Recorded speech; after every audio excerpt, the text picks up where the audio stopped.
I'm Anya, and I'm a singer-songwriter and producer, and I make music in my bedroom. I'm also a hopeless romantic and a professional romanticizer of life. Welcome to my YouTube channel, where I document my life as an independent artist and show you what it looks like when you're the CEO and CFO of your very own mini music venture.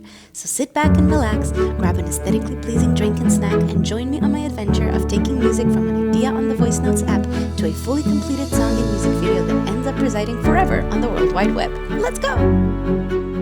The story of Juliet actually begins on the very same day that I also got the idea for creating this whole At the Bookstore project. Ironically, or perhaps not ironically at all, I was at a bookstore in San Francisco in the Italian district. It was fall of 2023 and I was playing an acoustic show there.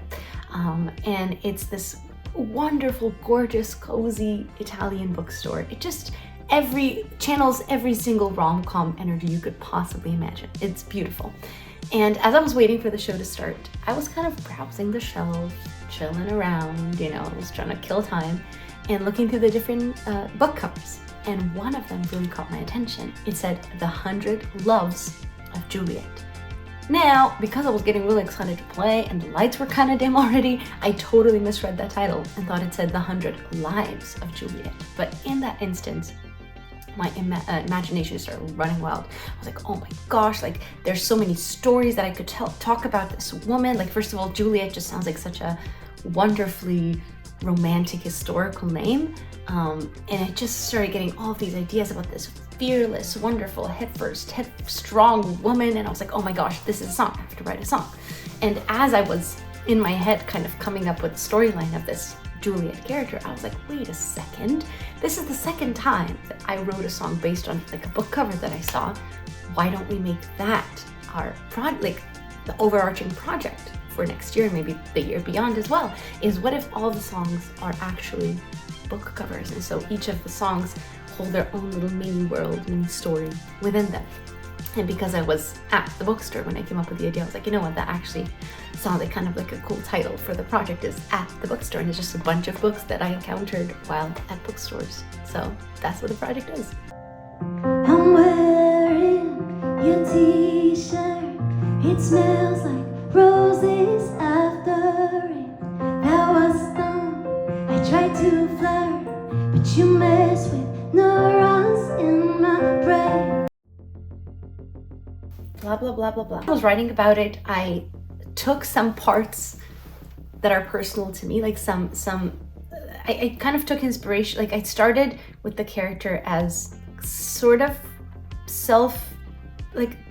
biographical, but then as I was writing about it, I kept adding in more details, almost like aspirational qualities that I wish I had, or kind of get me started on the writing. And then I kept adding in all these details that are kind of embellishments and make me sound a lot cooler than I actually am. But in the beginning, the first line is Gemini, born under the spring moon sky. That's the line that got me started. And, it's about me. I was born on May 25th.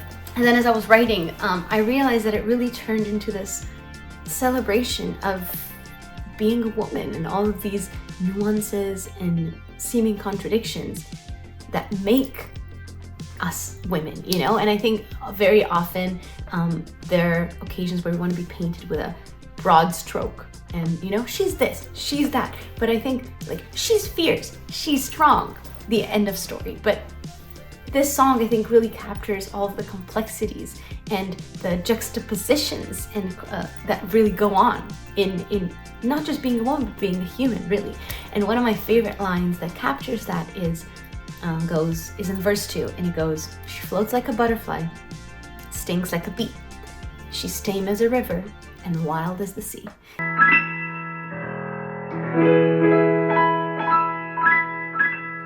Starstruck eyes, she's a rebel in disguise.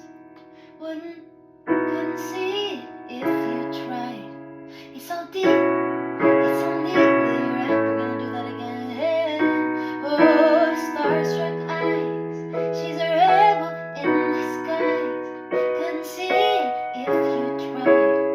It's so neatly wrapped inside.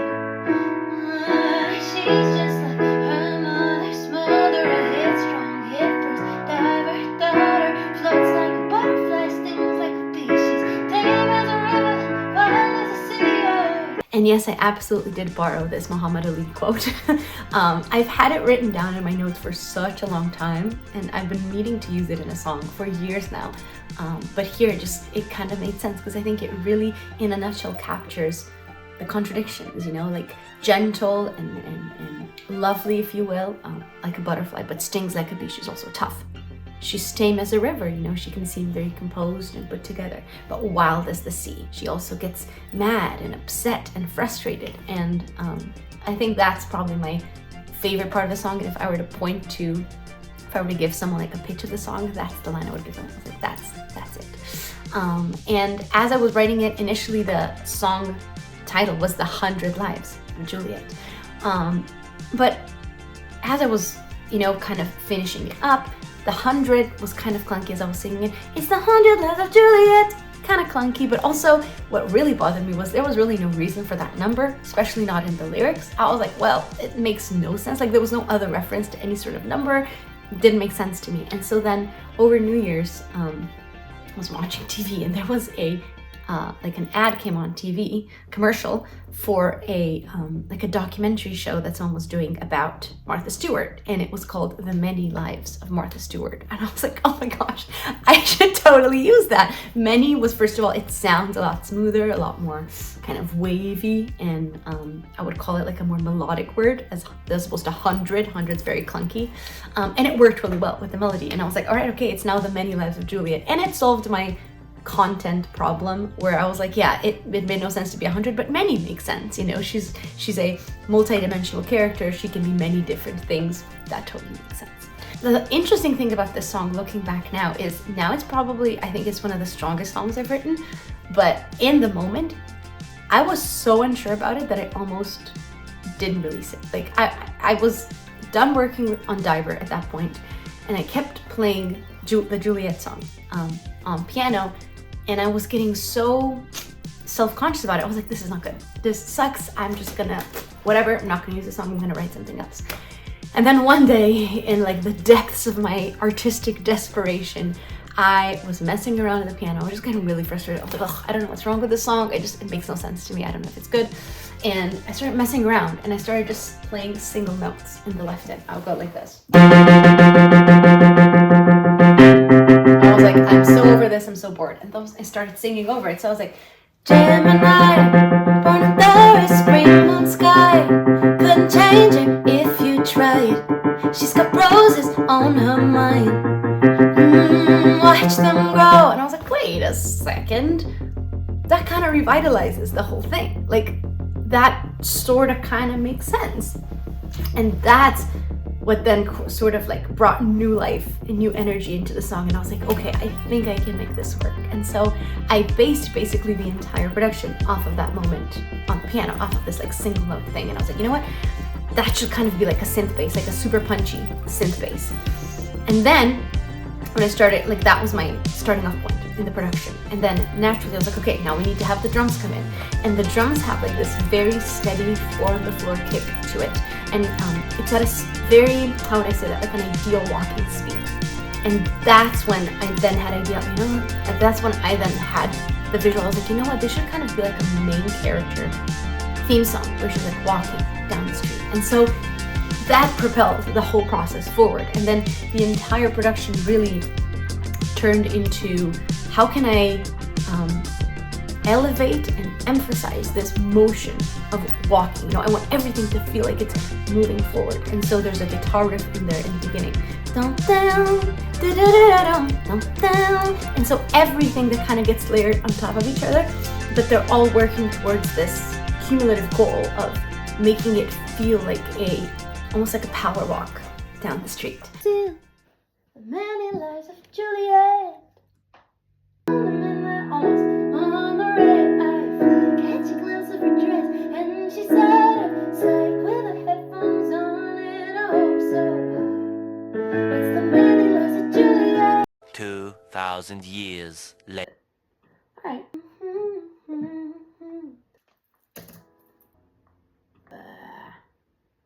Right here. A few moments later. Around, she ever settling down. This BPM might be way too fast, but also maybe not. Like, it's certainly given something. Picking up her phone. 12 seconds later. Yes, too. Eventually. So much later that the old narrator got tired of waiting and they had to hire a new.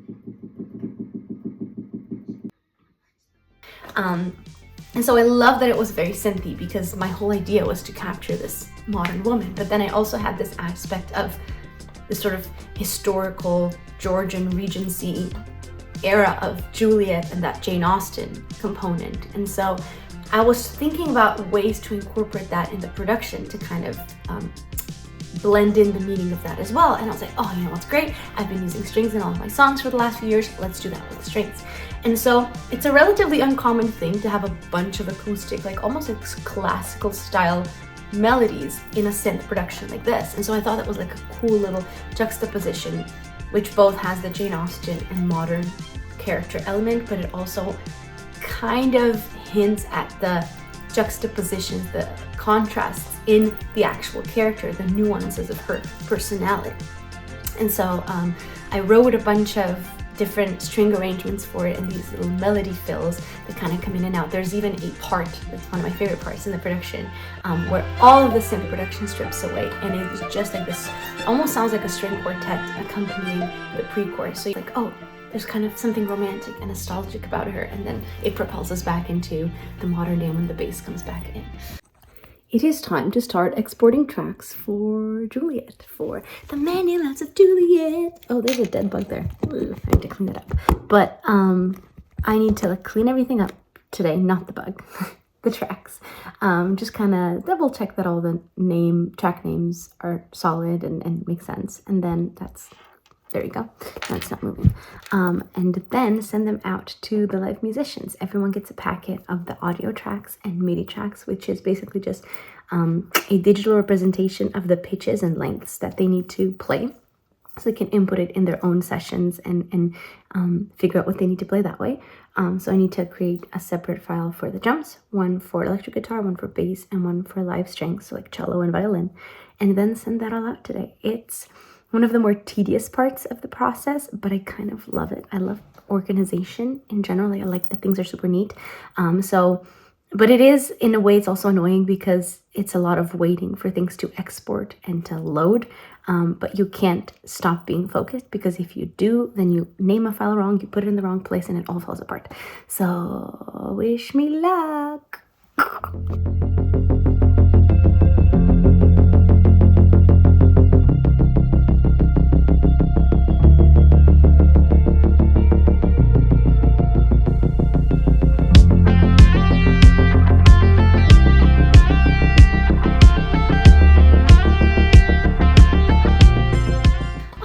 For the video, my starting off point was this idea of walking.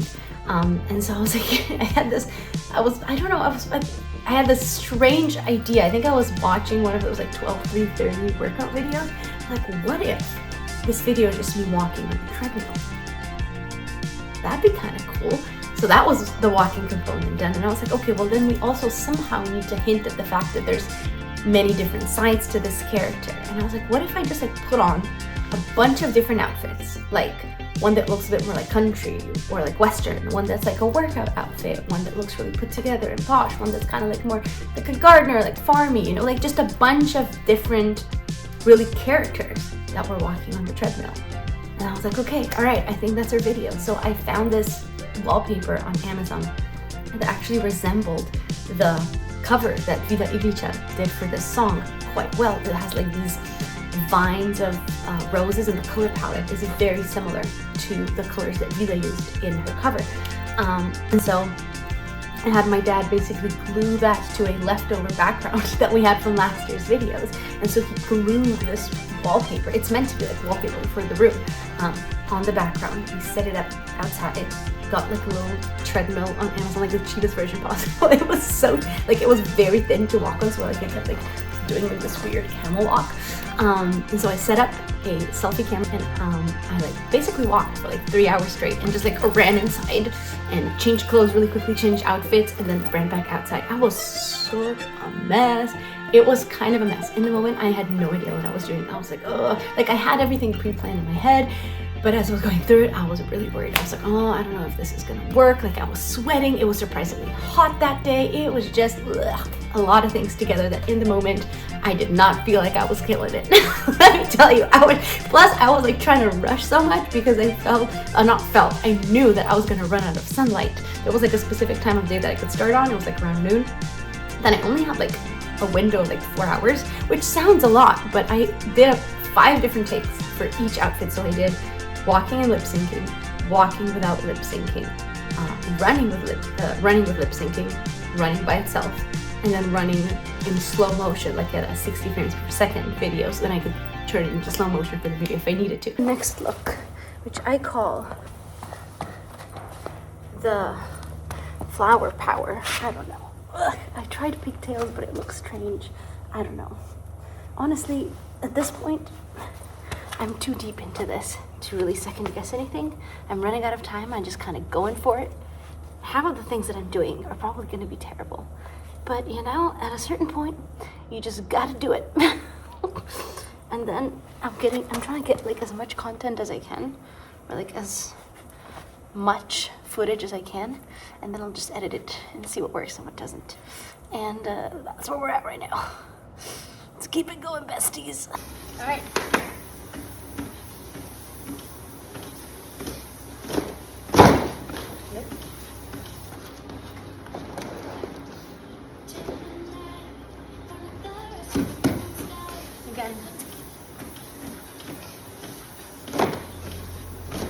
So that was a lot of walking and running that night. I was like sweating, I was red in my face, was not feeling cute, let me tell you. And then as soon as I was done with one thing, I like put my phone on a selfie timer to take some photos, ran back inside and changed outfits again. And so it was kind of probably the wildest, just in terms of like not knowing where I was at with the quality or the ideas. Videos that I'd ever done. I was like, oh, I have no idea how this is gonna turn out. And then I was really worried about it, but then as I was going through the footage in the evening, I was like, all right, okay, this is gonna work. It was a good idea. Like it was fine. I liked it. But another thing that was really funny is when I was looking at the camera, like when I was running, when I saw myself in the camera, I was like, wow, I must be like running right now. It looked like I was going ham. I was like all red in the face, and you see it in the video too. Like it looks like I'm like really going for it. And then I set my mom's phone on the side of the like where I was shooting to kind of get like some behind the scenes footage. And this is the cue. This is where I'll put it back there now. And I was like, oh yeah, I'm like running. And then I watch back the footage, and it literally looks like an old lady taking a walk.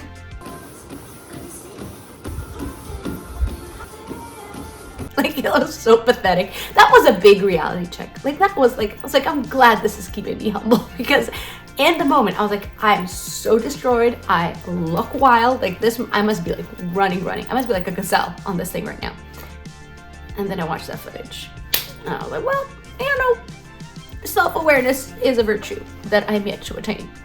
But anyways, that is the story of Juliet. I am really enjoying writing these songs this year because they're kind of blurring the lines between where my personality ends and where I can add some things on top of them and make them a little bit more of a fairy tale.